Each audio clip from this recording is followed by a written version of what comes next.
ایک بہت بڑا بادشاہ تھا اور اس کی ہیبت سے شاپور ذوالقطاف بھی کانپتا تھا۔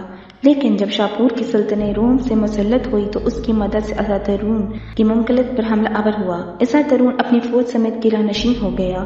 شاپور نے قلعہ کے گرد محاصرہ کر لیا۔ کئی ماہ تک محاصرہ چلا لیکن شاپور قلعہ کو فتح نہ کر سکا۔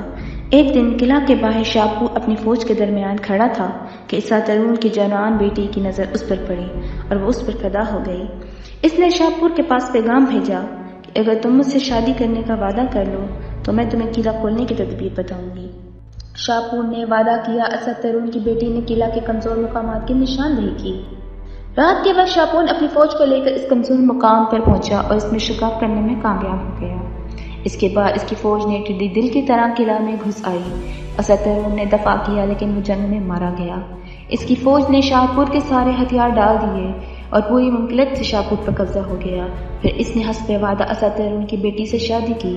ایک صبح اساترون کی بیٹی بستر سے اٹھی تو کہنے لگی کہ میں ساری رات بستر پہ بے چین رہی ہوں۔ شاپور نے وجہ پوچھی، کیا ہوا؟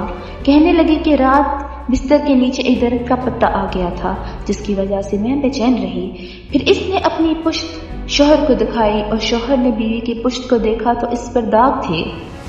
شاپور نے بیوی سے کہا، تیرا باپ تجھے کیا کھلاتا تھا کہ جس کی وجہ سے تیری جلد اتنی لطیف اور نازک ہے؟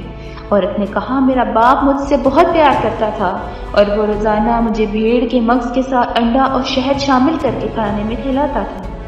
پھر دودھ اور شہد میں زعفران ملا کر مجھے سیراب کرتا تھا۔ شاپور نے جب یہ سنا تو وہ گردن جھکا کر سوچنے لگا۔ پھر اس نے گردن اٹھائی اور بیوی سے کہا، جب تو اتنے مہربان باپ سے وفا نہیں کی تو مجھ سے کیسے وفا کرے گی؟